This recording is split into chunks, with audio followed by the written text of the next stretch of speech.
anos falar das coisas. Para sentir isso forte. Separou. O olho e a boca, eles dão para caminhos distintos, são formas do saber que tem, claro, correspondência, mas não semelhança idêntica. Elas trabalham por pressuposição recíproca, sem identidade, sem significado.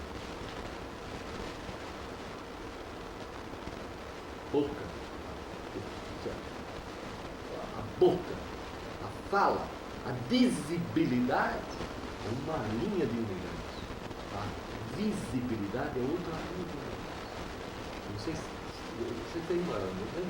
Da Marta, lembra do Marta? Tem aquela experiência muito simples. Tá bom. Você é ocidental, chegou lá na tribo. E pediu para um índio desenhar a aldeia dele. Ele desenhou. Redondinho, bonitinho. Só que a tribo, a aldeia, não era assim. Era de casa, umas em frente. Ele desenha, eu falei, ó, desenha o que você está vendo. Ele desenhou. O olho não vê do mesmo jeito que desenha.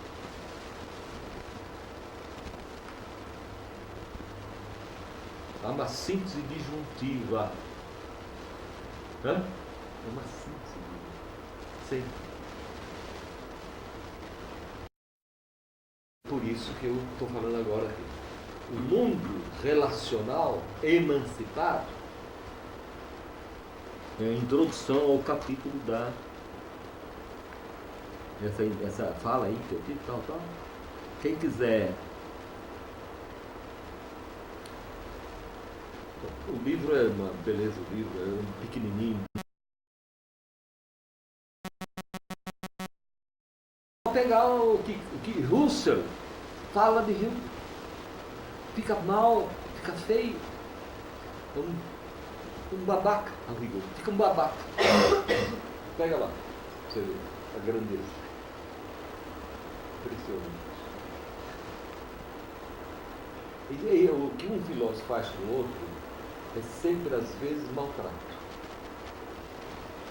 Aristóteles não entendia nada de Platão. E tinha sido aluno 20 anos. Você é que é bom aluno. É ótimo aluno. Você não presta muita atenção. Cria e não fica repetindo. Ele fez. Mas tem uns que vilipendiam. Ora, um autor, você só pode tratar com afeto, para ver. Se você não gosta, fecha, põe de lá. Não precisa nem escrever contra. Escrever contra não conta. Não vale. Ou acontece como tem um tipo aí, pai. Aquele pianista canadense que detestava Mozart, mas gravou Mozart à perfeição. Mas eu detesto Mozart. Bom, isso daí é um outro jogo. Esse é um outro jogo. Precisa referir. Então. Acabou. Acabou um som que parecia que vocês estavam revoltados. Era isso? Não pedindo para desligar. Aí, pessoal? Não, a máquina. Ela Você tá. não escutou? Ela é Epson. Epson é brava.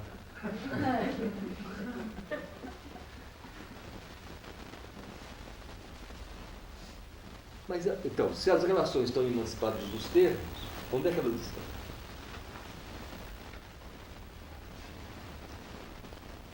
É engraçado, porque a ideia de realidade é falsa quando rebate imediatamente naquilo que você vê. É real porque você tromba na porta, bate na parede, etc. Real é tudo. É tudo. Tem o campo das virtualidades, o campo das atualidades, o campo de tudo. O campo dos sons que ainda não vieram, mas que estão em alguma parte. Ou que não estão e que vão aparecer. Real é tudo. Passado, presente e futuro. Tudo. Real é tudo. É só pegar fotografias do Hubble, que são fotografias falsas. fazem parte da nossa realidade. Falsas. Então, trabalhos químicos, etc. Reelaborações, etc. Então, onde estão as relações? Estão no meio. No meio. No meio. É o nosso meio. Uma filosofia não quer saber da origem e nem do fim. Já é muito ficar no meio, já é muito. O que existe de imanência? Você lembra que não parava de perguntar? Mas eu não sabia. Não, agora ele até que segurou. O que existe de imanência quando... Ele era amigo da... Peraí, sabe o que é? Eu gosto dele porque amigo de uma poeta. Você não recebeu meu texto? Recebi. Da Nilda Rios. Você viu que saiu isso? Do Zé Cavaleiro. Então você está por dentro. Então, vamos ver. O que existe de imanência naquela coisa que o Martin Buber dizia da questão do eu e tu, daquele doente do fenomenológico dele lá? Não fica uma coisa assim de dissolver aquela esseidade, aquela coisa de dissolver os euzinhos numa coisa que está naquele entre, já não é uma coisa que intuitivamente ele já estava se aproximando dessa ideia, não? Tenta, mas trai, está traindo, porque tem um plano subentendido de transcendência. Tem Deus pulsando. Claro, está Deus pulsando. Eu batei um grande cara. Eu fiz uma brincadeira. Você foi bem. Você lembra disso, Zilda, da brincadeira? A Zilda foi minha aluna. E aí um dia, marquei uma prova. Falei, eu fazia tudo, publicava tudo direitinho para eles. Não era apostila para repetir no ano seguinte, porque eu nunca repeti isso. Eu estou com um problema agora. Você vê que eu não vou ali atrás, porque esse eu já dei esse curso aqui. Hoje na aula eu não queria que ninguém viesse, porque eu ia repetir um pouquinho, um pedacinho. Então eu não gosto de repetir. Então, aí eu falei, vai ter uma prova tradicional com água e tudo. Que ótimo! Mas não tem problema, não é grave? Não, deixa, não tem nada. Água é imanente. Não, grátis. Não tem problema. Mas você vai pisar aqui em cima? Mas não tem. Não é chibá, não é chibá. Viu? O senhor está nada. Minha avó dizia isso. Ah, é? Está.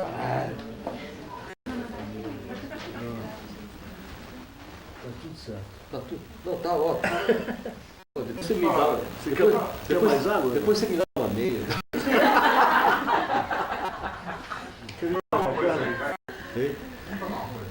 Tá.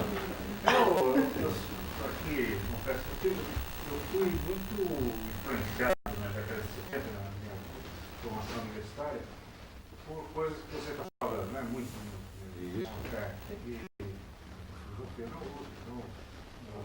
Esse período é um período marcado por isso. Essa leitura, vamos dizer, a descrição do núcleo que explica as coisas e o crescimento da superficialidade. Gostei mais do termo da superficialidade do que mais em movimento. Mas se falava muito da superficialidade, se falava muito dessa trilha do século XIX, do senhor Nietzsche, do senhor Freud. Ah, sim. É verdade.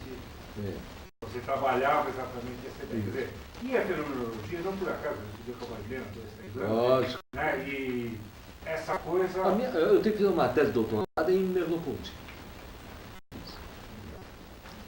E essa coisa, então, essa coisa sempre foi muito marcada por essa leitura bastante politista, que pega de um lado, engraçado, mas pega toda a tentativa de cientificizar as humanas, né? A partir dos behavioristas, do que eu Isso. falo muito politistas. Certo. E aqui você está trazendo uma base para o pensamento, vamos dizer, para o agir do psicólogo, aquele que tem como obrigação observar a sua relação com o outro, e sem muitos critérios de valor, uma coisa parecida, sem de alguma forma estabelecer se o pensamento é melhor ou não, e ao mesmo tempo você, brincando, ironizando ou não, você tem que falar assim, bom, se as pessoas tivessem essa observação do longitudinal, do latitudinal, a respeito daquilo que é cada um dos verbos que compõem cada indivíduo, eles não seriam tão idiotas quando fizessem o cinema, né? Até onde eu sei, quer dizer, existe um pré-julgamento do que o cara está fazendo no cinema. Vai, entendeu? Eu estou te pegando um pouquinho pela palavra para você melhorar, talvez, esse relacionamento, né, com a espina. Tem razão. Tem razão. Por quê? Veja bem. Se fizesse, eles teriam mais cuidado com a complexidade. Então, o que eu queria, se aderiam uma palavra de ordem de todo esse discurso filosófico, que tipo de palavra de ordem seria? Dediquem-se à apreciação complexa do caso. Só isso. Entendido isso, por isso que eu falei, não cretinizem tanto. Por exemplo, cretinizar é mais um realismo barato. Né? Realismo barato. Mas você tem razão, não precisa fazer esse julgamento assim. Mas, se o sujeito não se dedica a apreciar a complexidade da sua tarefa ou do seu fazer, ou do caso que ele tem que estudar, a apreciação complexa é um estado de aprendizado. É um estado de aprendizado, é um outro jogo que se faz em relação às coisas. Você tem dois grandes jogos. Mas antes disso, deixa eu só cortar essa coisa. Então, não é um juízo de valor. Se você quiser, é uma contra-palavra de ordem, do ponto de vista das palavras de ordem dominantes, seria uma contra-palavra de ordem. Ou seja, é assim, mais atenção com os casos, no sentido de deixe-se tomar por um estado de apreciação complexa. Se você faz esse esforço, que ainda faz uma concessão à ideia de sujeito, de certa forma, mas um sujeito que ativa sua passividade atenta. A ambiguidade das palavras são necessárias. Eu tenho que fazer um esforço permanente para ativar a minha passividade atenta. Ou seja, Não esmagar o outro através da observação. Perfeito. Mas idealismo tem um nome para isso, que é uma beleza. Recupera uma palavra cristã. Cristã, seja lá, porque é uma palavra contemplar. Contemplar. O que é contemplar? É contrair. Deixar que a coisa que a palavra de Hume. Em estudo sobre o Hume, que ele extrai o verbo de contrair. Por quê? Como é que você vai melhorando? Você vai contraindo hábitos. É muito pragmático e direto. Como é que eu formo uma boa pessoa? Tem que levá-la a contrair bons hábitos. Brincadeira, não percebe, mas no fundo nós estamos fazendo sempre isso para elas contraírem bons hábitos. Escova tem técnicas para levá-los a escovar o tempo. Né? Olha lá, amarra o sapato, que fica mais sapato. Tem alguns que não conseguem ter hoje. Né? Bom, contrair. Aí esse conceitinho, que é um mero contrair hábitos, numa espécie de expressão inglesa, empírica e tal, não, vira um conceito de contemplação, que é.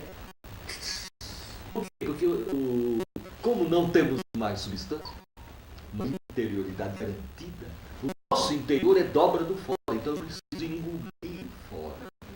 Selecionando o quê? Porque os foras meramente extensivos, nós temos os foras intensivos. estou fazendo o olho aqui por causa do Silvio da poeta. Eu fora que me invade com poesia, com isso. O melhor, vamos melhorando. Aí volta, agora volta. Vamos lá para a década de 70. Aquilo tinha um erro importante. Porque você tem dois momentos ali. Você tem uma fenomenologia um pouco anterior, você tem o rompimento, de certo modo, com a fenomenologia, que já se dava no exercício prático das disciplinas e das estruturalistas. Lembra disso? Bom, na linguística, o Lévi-Strauss na antropologia, e assim por diante. Você tem até o Lacan, de certo modo, você tem o Observa no estudo da... Você precisa comprar o livro que nós traduzimos, que é o... Estou vendo? Excepcional qualidade. Eu não sou o editor. É da Iluminuras. Você vai se recordar todinho dessa época. Leia lá a minha apresentação. Estou brincando, mas é a Ilha Deserta. Deleuze, Ilha Deserta, Iluminuras, São Paulo, 2006. Bom, por que você vai se sentir tocado? Porque toda essa peça que você vai falar em Paulo, Lévi-Strauss botou o profundo em outro lugar, no encontro de formas, o espírito fazendo a ponte entre o espírito ocidental e o espírito do selvagem, se dá por encontros totais, por transmigração de formas. O que não impede que ele tenha se apaixonado por alguma índia. Quer dizer que a forma não só forma. Esse é o profundo dele. O profundo dele é um monólogo do espírito com ele mesmo no lado de outro, mas com predominância europeia, porque a matemática, a lógica, etc., que não era de produção indígena. Então sussurra matematicamente o encontro meu com o selvagem. Na matemática ocidental, ou lógica ocidental. Ora, aí vem o Lefort e bota o profundo numa relação marxista de relações de produção construtiva. Outro profundo. E a metáfora da profundidade também está em Nietzsche, está em Deleuze dessa época. Por que o profundo? O profundo, você vai ler na análise dele sobre Spinoza, o profundo é a profundidade dos corpos em estado de paixões. O corpo é tomado de profundidades, de sombras. O mundo dos signos das paixões. O mundo da circulação dos afetos.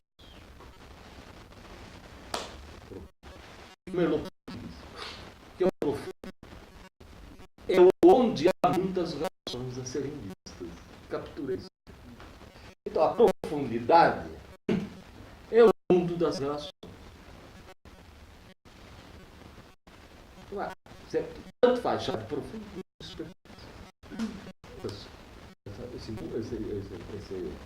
esse negócio. Então, vamos dar um exemplo de jogos relacionais. Por isso que eu coloquei.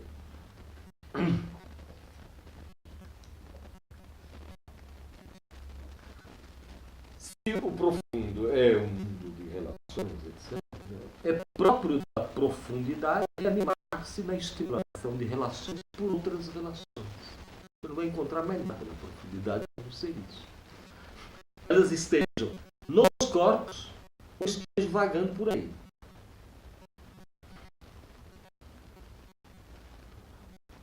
Então, o que é aí que está?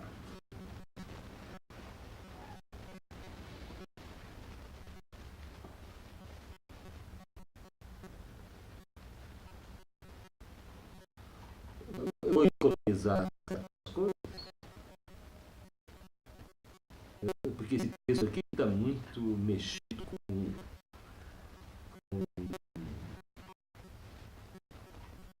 vou direto na ideia de multirrelacional sentido assim. Como é que o multirrelacional se forma?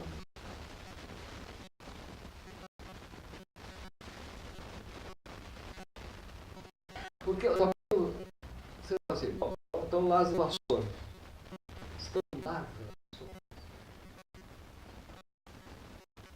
Então aquelas formas vazias do material estão aí circulando no ar, elas estão em objetos culturais, textos. E quando elas foram feitas, eram passagens de uma coisa a outra. Todo esforço de criar relações, ele é incidência de passagens. Se você relacionar um som com o outro, você faz várias passagens para ver se dá certo. Bom, então eu diria o seguinte: o multirracional se forma na imanência pelos ritornelos das passagens. Você fixa.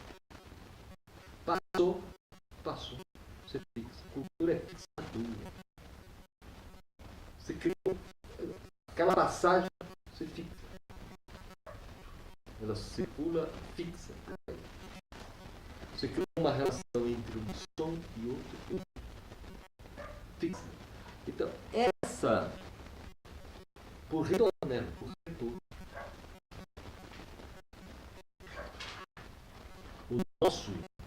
nossa musicalidade foi se formando por retorno. Por isso que a briga em qualquer cultura sempre forma sons dominantes de uma não brasilidade, não, mas coisa recente, coisa interessante. Você não espalha o interessante, você não fixa as relações interessantes por reiteração. Então,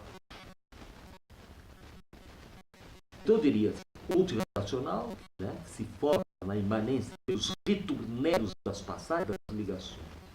Ele é um campo de reordenações e revezamentos na superfície e na profundidade da escrita. O domínio em que a transmutatividade total tem sedimentado certas nervuras. Elas vão sedimentando, fixando certas relações. Como se estas fossem caminhos marcados pelas passagens. Essas nervuras apresentam consistências as mais variadas, indo do pesado ao leve, do duradouro ao breve, do submerso ao flutuante, do mais ou menos constante ao mais ou menos variado, do ordinário ao extraordinário, etc. Extremos esses sempre passíveis de recombinações que vão do previsível ao casual. Então, agora, o que eu quero dizer? Eu queria destacar, que precariamente, alguns tipos de relações, para vocês verem que é possível, então, encontrar as suas. Em várias disciplinas, você tem constantes relacionais que criam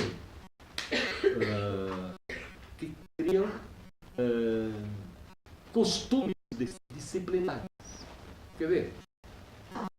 Costumes disciplinares. O meu exemplo que eu peguei foi a linguística. Você pode pegar em qualquer disciplina.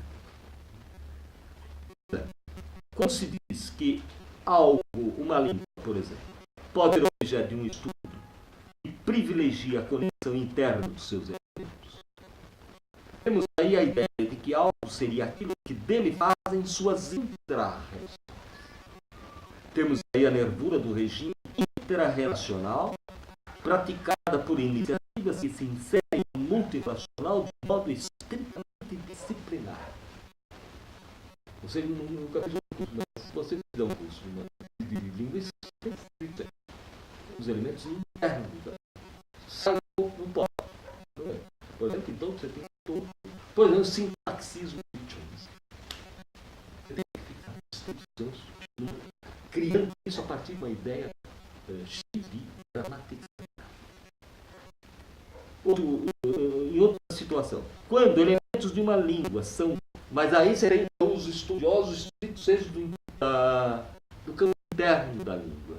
Você tem uma briga, você vai ao Instituto de Estudos da Linguagem, você tem uma briga. Esses caras são os puristas. que defendem um reduto.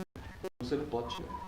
O outro não pode. Que outro? Por exemplo, quando elementos de uma língua são comparativamente aproximados a elementos de outras línguas, ou quando duas línguas têm comparado as suas estruturas, uma tal situação de pesquisa está eminentemente interessada em estabelecer correlações. Em praticar o regime correlacional, em marcar sua inserção como sendo codisciplinar. Aí você já tem os caras de dupla língua, tripla língua, fazendo estudos comparativos. É um outro regime. Mas podem ser encontrados estudos que investiguem alguma coisa no campo das suas extra-relações. Como quando se examina estudos para ficar nessa região de exemplos, um quadro um dito mais abrangente, sociológico, histórico, etc., é o regime extra-relacional, que revela um modo de inserção paradisciplinar na multiplicidade relacional. Você percebe? Já tem numa única disciplina 3. Tem mais, né? E como se essas nervuras não são encontradas apenas em suas purezas exclusivistas, sendo comuns as iniciativas que combinam relações enquadradas em dois ou mais desses regimes, aperfeiçoaram-se investigações interessadas em deslindar ou fixar inter-relações. De sorte que um regime interrelacional foi cada vez mais sedimentado no modo interdisciplinar. Era a última avatar, digamos, do pessoal que se julgava revolucionário pedagogia.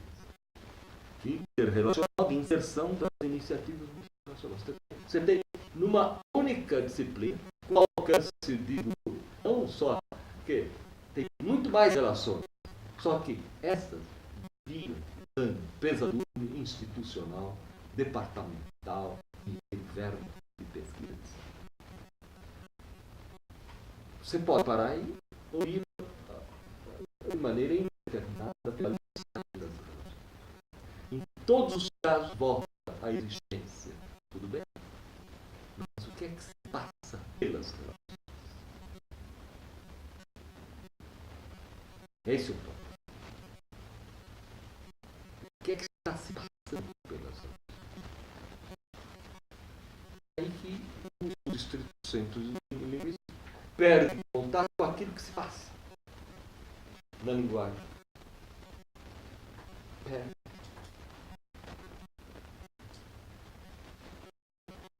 Onde? Dá uma região de exemplos aí que mostra que está perdendo o transrelacional, não interrelacional. Não interdisciplinar nem interrelacional. É transrelacional. O que transgride todas essas relações?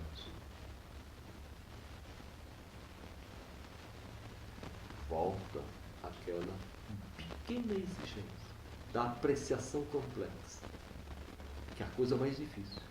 Como é que Guimarães Rosa passa por todos esses regimes do Instituto Linguístico? Ele fica ridículo com o estudo simplesmente de um elemento relacionado ao outro. Então, tem regiões de exemplos que transversalizam essas relações, intensificam uns e outros elementos disso. No contato direto com uma grande literatura, é que estão sendo transversalizadas as relações sedimentadas nos departamentos, na cultura, nas verbas, etc. Intensifica-se uma língua, mas aí já não é mais a língua grande das relações estruturais. É a língua estrangeira no interior da própria língua. É o susto que a língua leva quando encontra Guimarães, quando encontra os caras. Então, eu só queria projetar agora para ver os dois jogos. Depois eu paro, porque eu estou sentindo uma sonolência generalizada. Esse troço é grave.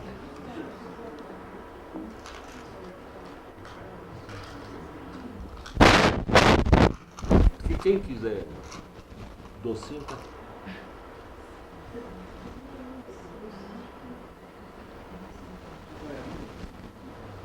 Ele vai melhorar? Vai.